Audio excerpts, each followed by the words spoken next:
Can you describe your improvising? I ask this question a lot, and I get a lot of different answers, but the thought process that happens when you're improvising? At its best, and at the level I feel I'm at now, no thought. One should not be sitting there doing analytical thought when you're improvising. It's like language. You don't think about the next word you're going to say. You don't think about how to spell it or what that word is. You just say it. Mm-hmm. It's the same for me at the piano, same for any musician worth their salt as a jazz musician. You think a phrase and you play that phrase. I don't think, gee, that's the third, that's the seventh of the chord, that's a dotted eighth, 16th, there's a whole rest here, Mm-hmm. there's a half, there's all the technical things. Yeah. So understand what I mean, and I hearken to language, because in language you have to know how to conjugate, you have to know how to speak properly, how to get your ideas across in many different ways. You might say, I walked up the mountain, and you might say, I slowly walked up the mountain, and then I ran, and then I stopped, and I took a rest, I had a ham sandwich, and then I got to the top of the mountain. Uh-huh. There's a lot of different ways to get there, and I know many, many different ways, just as you would in a conversation, but you don't think about it, you just think of what you want to express. Mm-hmm. And that's the best analogy I can give for what happens when I'm improvising. Behind it is a great deal of knowledge and experience, and the ability to listen. That's the most important thing, is to listen to the players around you, or if you're playing solo, to listen to the air. Listen to the space, and listen to what the space needs.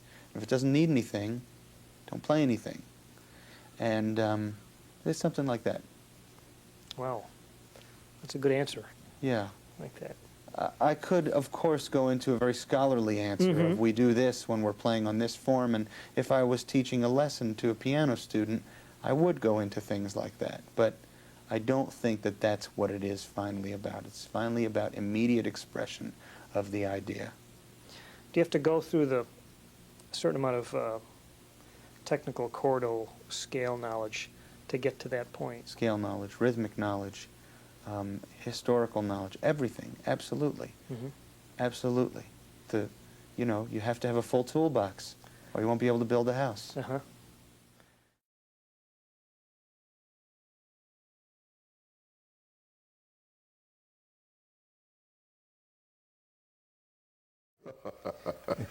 I'd like to ask you a couple of questions. You've been saying some things that particularly for the students in my class, I think are just absolutely marvelous, incredible. Because you talked about experiences. Not once have I heard you mention anything that's got to do with music theory. Music and theory. Yeah, it seems like the music comes from someplace much deeper than that. Oh.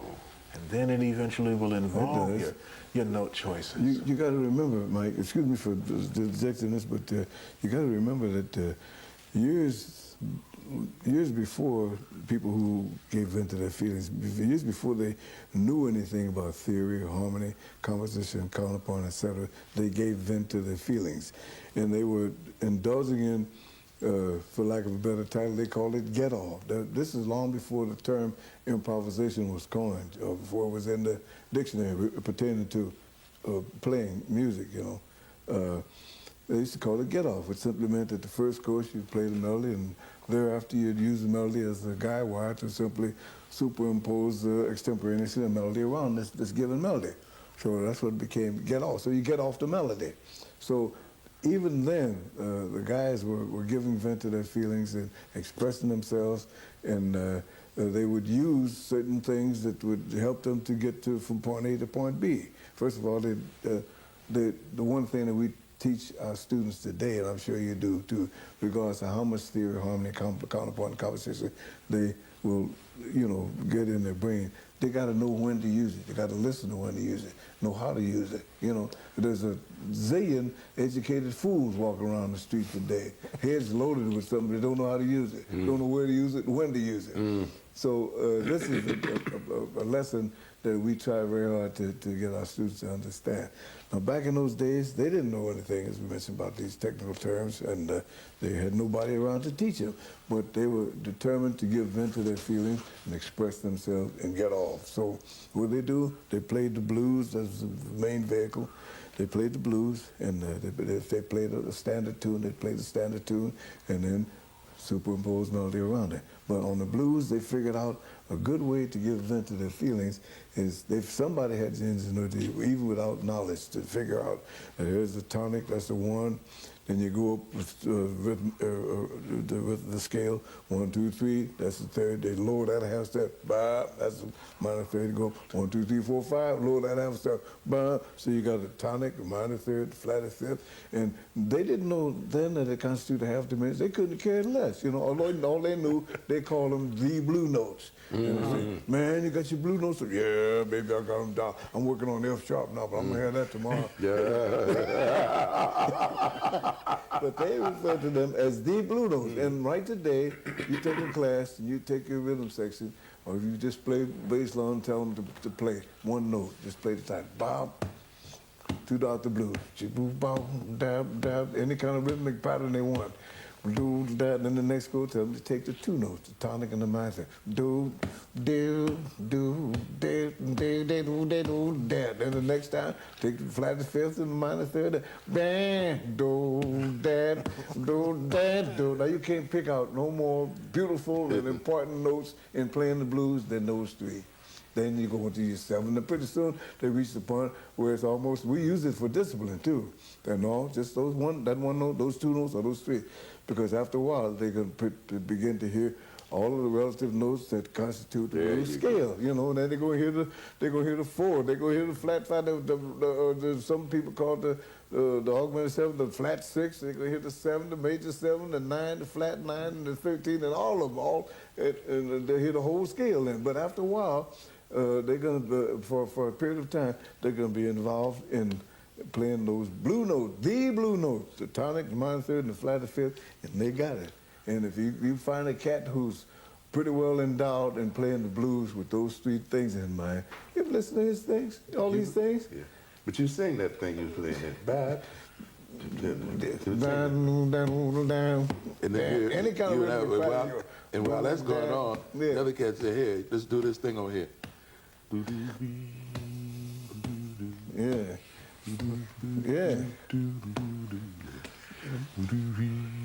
Yeah. Yeah. And that's after a while they can hear all that, because then you got to then you can take it, give it. That's the section. You got give it to your brass man. Everything. You know, You hear all the of brass those will play things. it muted though.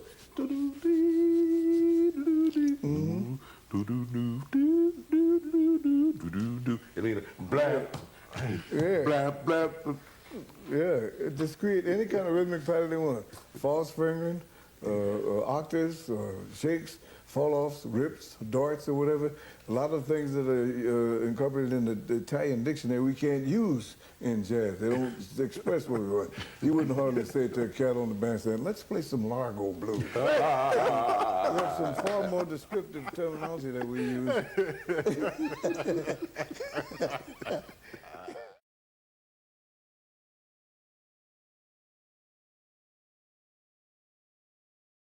You know, it's funny because I said I've done these interviews. I've never been interviewed myself on this subject, so I don't, I'm just speaking off the top of my head. But, from my own experience, it's, the less thinking, the better, the more you feel like you're part of the whole group, and that the music is just kind of there. You're just sort of pulling it out of the air. The better you are. And I have that feeling when I write too, by the way, which is, is not that I am really creating it, but it's like the thing is there. It's like you talk about, Michelangelo with David. I mean, it's like, the stone is there, but he sees the thing. It's already in there. He just chips away to get at it. I mean, that's the way it always feels like when I'm writing. It's kind of like prospecting. It's like, the gold is there. It's, all these great compositions have never been written. They're all there. You just have to find them. It's not like, it doesn't feel like I'm the one that's doing it. It's just, somehow your taste or what something unconscious is deciding what's gold and what's not in there. But you're not really, I mean, that's the thing. You kind of have to have, I guess, some sort of, discrimination, some kind of,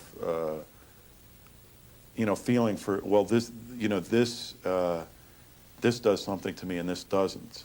I think you have to have that kind of feeling to decide, because, like what one person considers gold, another person might not. And that's kind of the beauty of it, because that's why everybody plays differently. But you have to have, I guess, that the important thing is to have that feeling that for some reason this really turns me on, these notes, but these notes, just don't leave me cold, or this rhythm or something like that. And it's that kind of, when it's working, it's kind of feeling like you're not really doing it yourself. It's not a conscious thing. It's just sort of, it's just sort of there. Which is a pretty vague answer, I guess, but But I've heard it before, actually. Yeah.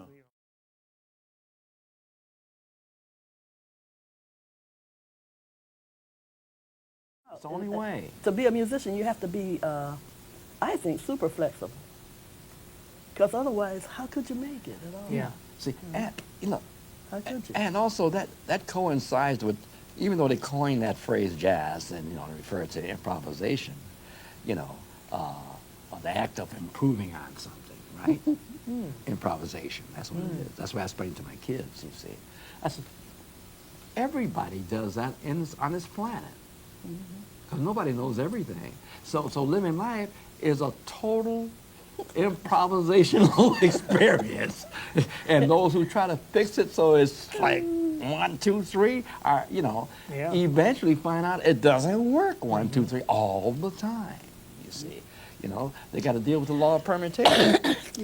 Do you find that some of your students have more success simply because of their personalities, that they're more easygoing or willing to take chances? I think so. Yeah.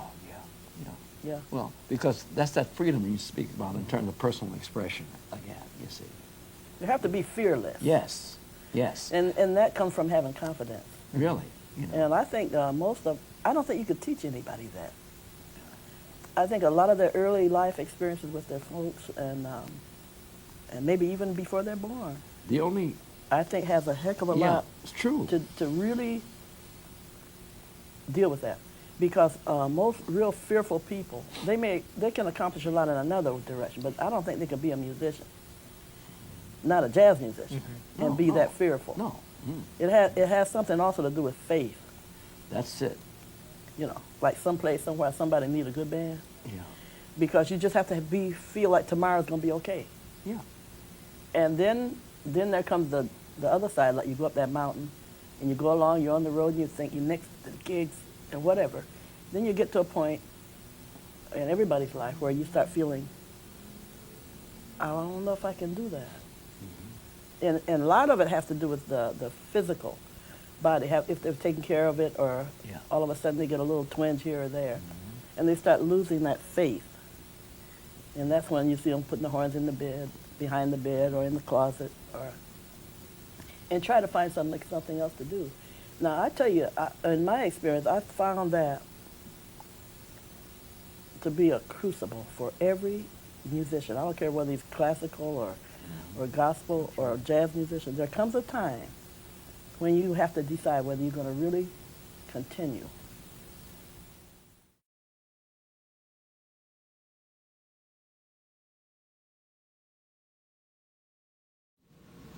As a parting question, if you had a word of wisdom to give to students that be watching this tape, students trying to make their way in the professional jazz and understand the idiom,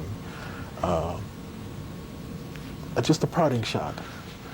Yeah, I think I have something pertinent to say. I would advise them that in their practicing, as they're playing scales and as they're playing exercises and trying to improve their technique, I would take about 25 or 30% of that time, or a margin of that practice time, and use it to study songs.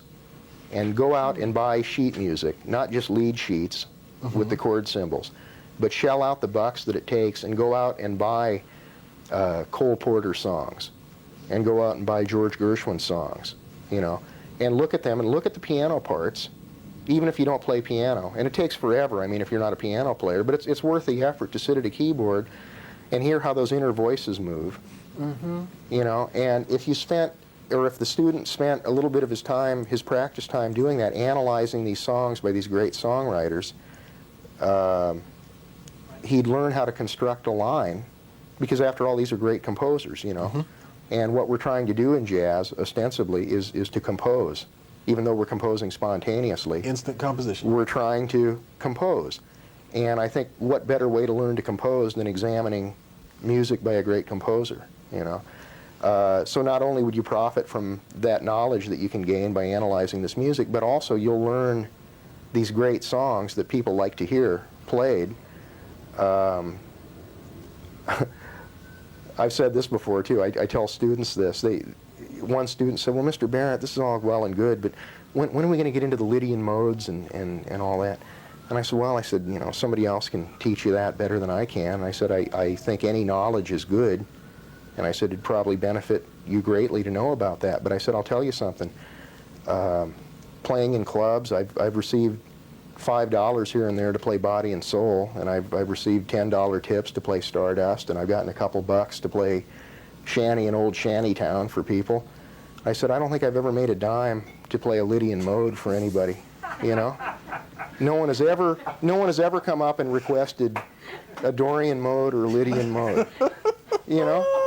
So it's great to know about that stuff, but I think you'd be better off, you know, I'm addressing the students now. I think you would be much better off and stand a much greater chance to make a living in a fairly competitive business if you learn these songs and learn them correctly and could play them so you make people happy. That's wonderful. All right. Thank you.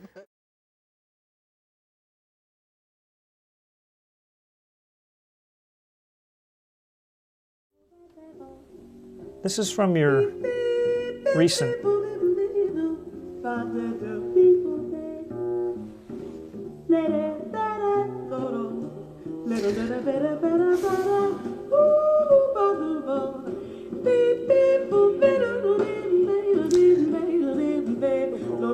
When you ask a horn player what he thinks about what he improvises, you might get a certain answer. Is there an answer from a vocalist that you think might be different? I don't know, but I would say that when I am, it has a lot to do with what the song is about for me.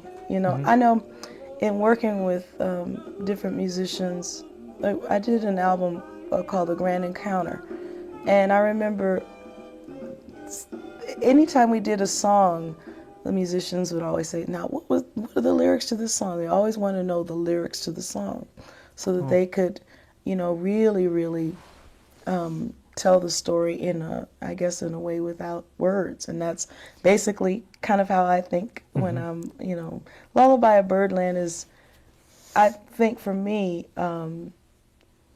more than anything, it's nostalgia, because when I first heard the song, I remember where I was, who I was, how young I was, and what an impact it made on me. And I think that, you know, when I'm singing, I'm thinking about, wow, I wish if I were in that session, how it would be, what I would do, and I guess that's what that was. Yeah. Do you find that you would change your choice of syllables and sounds depending on what kind of music you're scatting over? It really has a lot to do with placement of pitches and sound. And I always look at improvisation, at least for me, as, you know, the words that you can't say, the things that come out of your soul. And any song that I sing, I'll change the sound or the timbre in my voice to fit what it is that I'm trying to say. So that probably is true with improvisation as well. Yeah. I want to ask you about one of your incredible skills, and that is when you're singing a lyric and when you're scat singing, you seem to be able to go back and forth between the coloration of the word and between a scat symbol. with such unbelievable ease. When did you know you had such a skill? How do you practice something that is that spontaneous and that creative? How do you perfect that? Wow, I've never been asked that. I really think that it goes back to just the experience of being in these different settings with different bands and musicians that are really, really great at what they do, and always feeling more comfortable being hungry. I always feel comfortable being hungry. So I put myself in positions that are, I don't know, kind of scary, that make you dig really deep and find things. And I believe that for me, improvisation is my soul utterance. So whatever I'm singing in the lyrics, whatever I improvise, they're kind of one and the same. And I think just throughout the years of constantly doing this, early on, I remember the longest time on stage for me was between songs, because I didn't know how to speak to an audience. And I didn't want to just like introduce the next song, but I needed something to do between the songs so that I just didn't feel like I was naked in front of the audience. And so what happened was these vamps on the end of songs. And from that came the storytelling. And I think that's where all the my way of improvising came into being, telling the stories. I could sing it, but I couldn't say it, so I would always sing over the top of it. So it kind of came from, like I said, experience, purely experience, having the opportunity night after night, going out there and finding something in myself that I didn't know existed. You say you could sing it, but you couldn't say it. Then, yeah, I can say it now, but then I couldn't.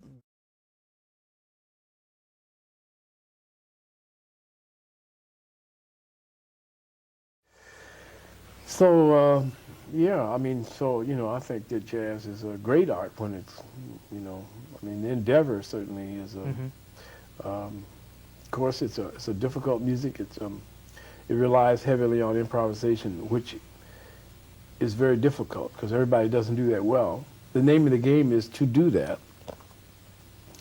But because you're dealing with the spontaneity, that's what can make it difficult and not sound so good sometimes. So to pull it off, you have to be extra. You have to be something, you know. Yeah. To pull it off.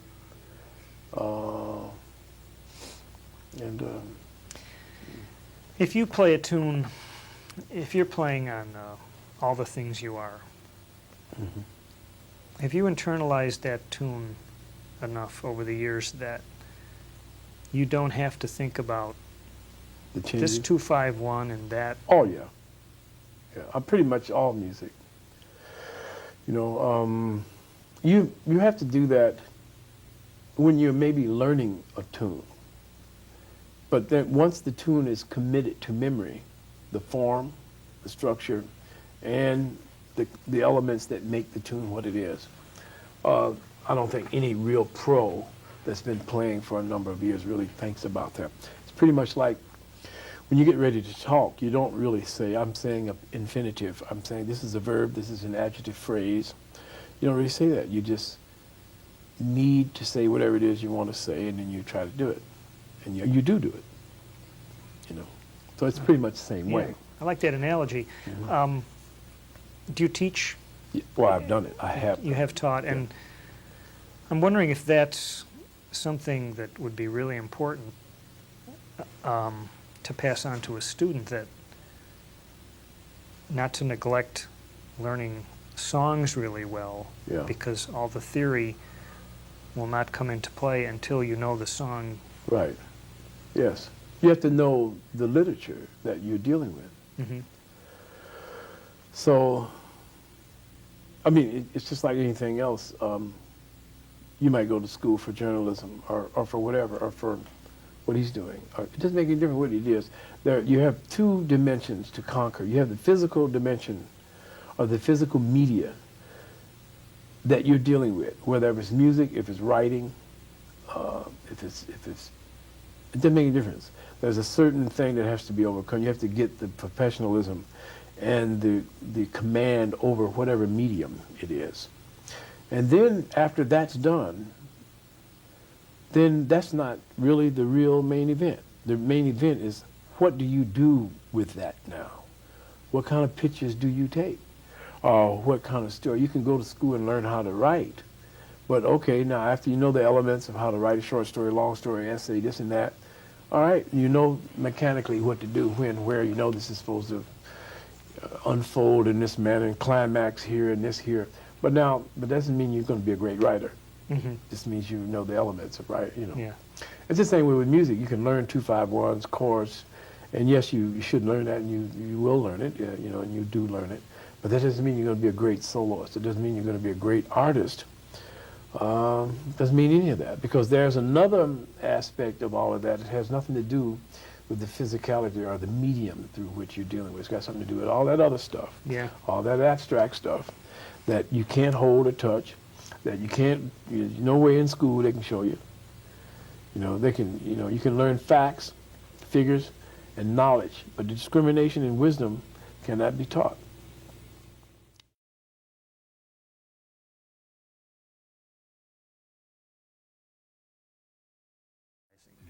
Is it possible to verbalize what you think about on any particular tune while you're playing?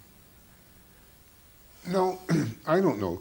These things come to you automatically. I mean, sometimes, usually if I'm going to play something while someone else is playing, I'll try to think of something that I would like to introduce my solo with, something that's relative to the quality, the nature of the piece itself, and something that fits kind of harmonically with what's going on. And I usually try to think about that.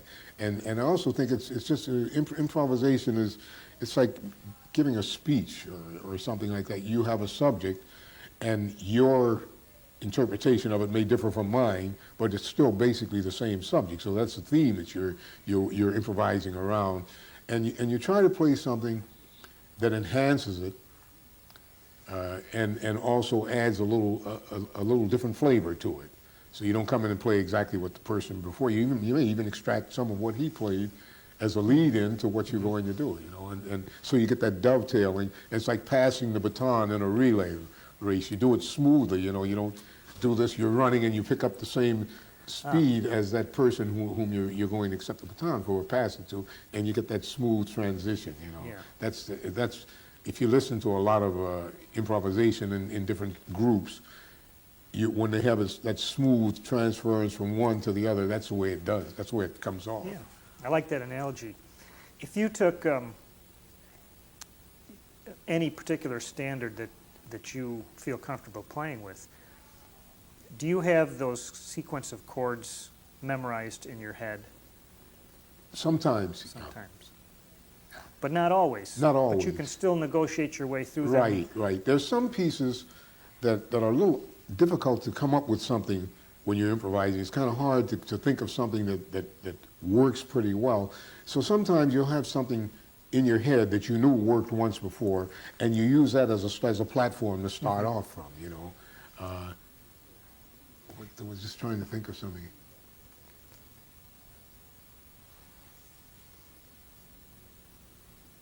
I'll think of some tune that in particular. Well, I noticed just before I turned this tape off, that when you got to the bridge of the song, you started playing ba ba da da da, until maybe you thought of something else to do. I mean, that's an assumption on my part. Right. But there's nothing wrong with playing a bit of the melody here and there, and you're improvising.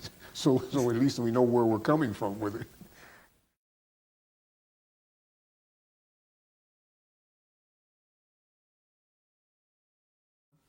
But by and large, my association was with Joe Viola. He was the head of the woodwind department there, and my goodness, I studied with him for a long, long time. Long apprenticeship. Was he did he use the keyboard to teach you improvising? I've always been curious as how people teach improvising if they don't provide some kind of harmonic setup for you to play against. we would work on improvising, but he didn't teach me per se. He gave me the tools for learning how to do it. But he used to play the chords. He used to plunk out the chords on the piano, and I'd blow some choruses on various, standard tunes, things like that. But learning how to improvise, that's something you learn how to do it on your own. Nobody teaches you how to do it. They just sort of create the settings for you to experiment in. And I think Joe approached it that way. And he gave me the tools for trying to hear and reach the things that I wanted to be able to play. This is a tough question, I think, but I've often liked to see if I can tell what people think about when they improvise. Are you conscious, to a great degree, of the changes as they go by, or is it a little more esoteric than that? Well, here's the way. I'm not entirely sure. When I study a piece of music that has important harmonic material in it, I internalize it. I think this is how a lot of jazz musicians would describe the process to you, but I play it over and over and over again, both on the horn and on the piano, until the coloristic changes that are in the tune aren't symbols on a page anymore. They're inside. I can hear them in their fullness, in their harmonic fullness, where they exist in a structure. And if I've succeeded in really learning that tune, the page goes away, and the tune is then inside me. And occasionally, I may have the chart in front of me, and you use those symbols, the chord symbols, as little reminders of what's going on. But like I said, I think if you really know the tune, the harmony is inside you, and also I think the melody is on some unconscious level being sung in my head when I'm playing. It's there. It's inside.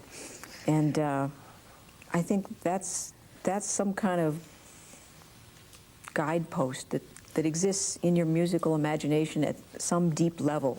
I don't know, it's hard to talk about this stuff, but I have a sense that that's what it's about. Because when I'm trying to teach students and things about it, that's the way I describe it to them. I told you it was a tough question. It is. It's hard to talk about it, but in fact, a couple of things you've said right now, I saw yesterday when you were working with some of the students, in that while they were soloing, you decided to play the melody of the tune behind them. Right, to help them. To help them feel their way through the song. It's kind of like putting on training wheels. You just, here it is, remember, and let them just dance on top of it to help them remember where the structure is. Right. You had mentioned yesterday, I heard you talking about how you feel it's really important for teachers, jazz teachers, to be seasoned performers when possible. Do you think that there's stuff about jazz education today that doesn't follow that? I'm a bad one to talk to about jazz education, because it's not really my métier, to even know exactly what's going on. My sense is that because I was an experiential learner and because I know what I know, with the guidance and input of a lot of theory and things like that, but I know that I learned what I learned by doing. So that's kind of my slant on what it takes to be a player. So I haven't really been in the jazz education environment that much. My path has not been as a teacher so far in the 20 years I've been out there. I'll do the occasional master classes and things like that, but my path has really been as a performer. So I hope I have something to give, from that experience. It's a little bit different. Did you ever have an experience where you got into like almost an old-fashioned cutting session? Long time ago. Yeah. Like I was saying to the students yesterday, I don't believe that jazz is a contact sport, you know. You know, that students should be, you know, frightened into how difficult it is to learn how to play jazz. Yes, it's difficult, but it's a beautiful experience if you have this passion for this thing and when you share it with other people. So, yeah, you know, there's good, healthy amount of ability in all of us as players, and we put it out there for people to see, you know, at times. But I don't believe the most constructive musical settings come about because people are cutting each other on a bandstand. Right. I mean, it's more like a sports spectacle than it is a musical endeavor, you know. Yeah, right.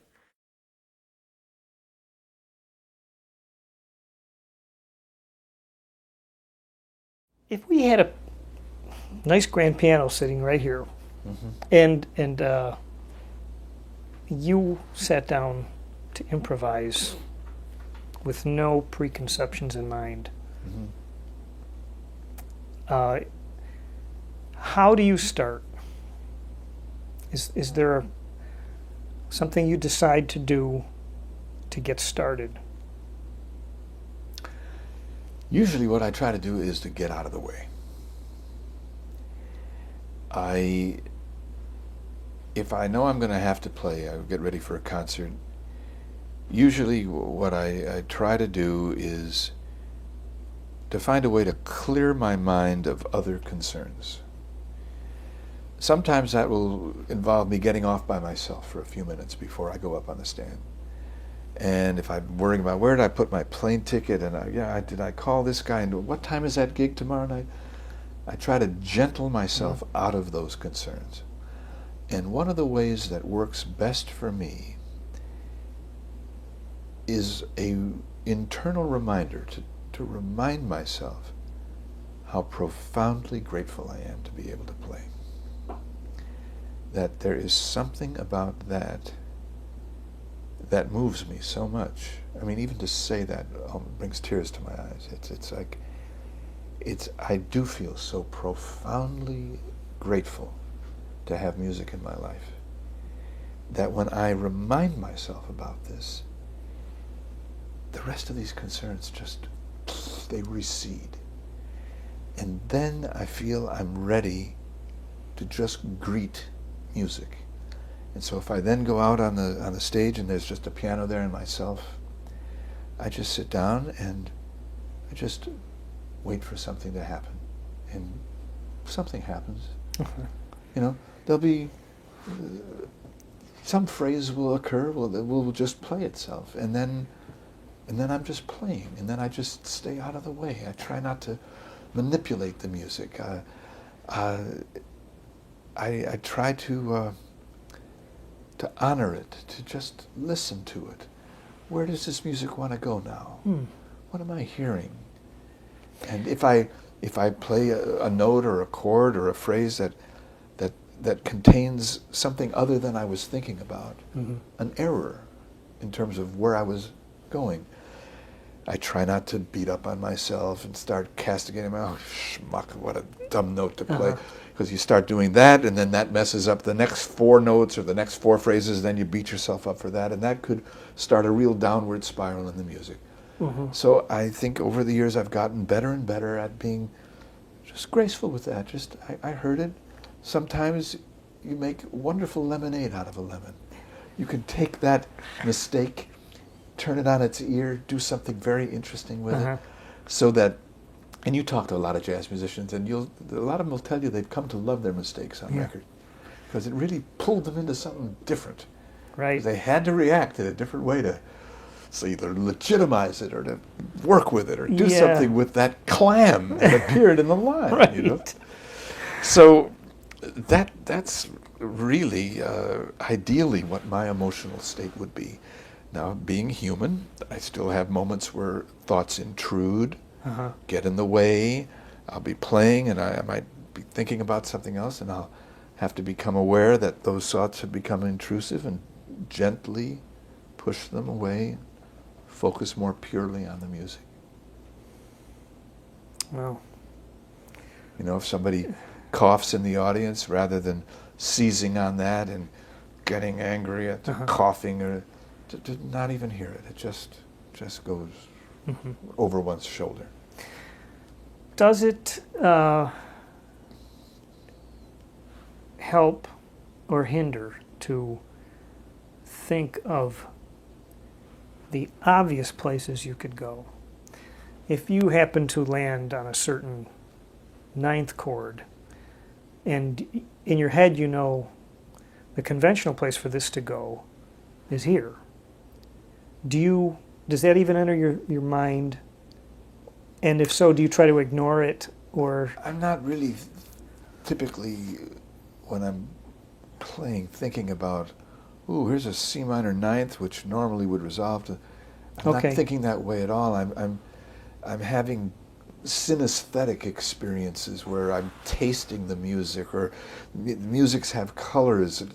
Different scales and keys have different colors for me, and I'm playing and I'm hearing the blue and the orange together, and it tastes kind of salty and rough, and I'm sort of awash in a lot of different sense impressions, and I'm just trying to follow what feels most authentic.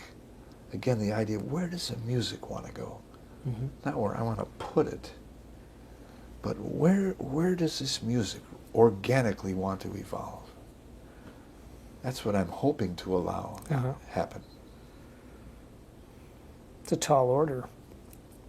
I wish I could do it in a higher percentage of the time, but but that's what makes it interesting. Yes, right. You know? No one ever said it was going to be easy. Right. I mean, that's the challenge of this thing, you know.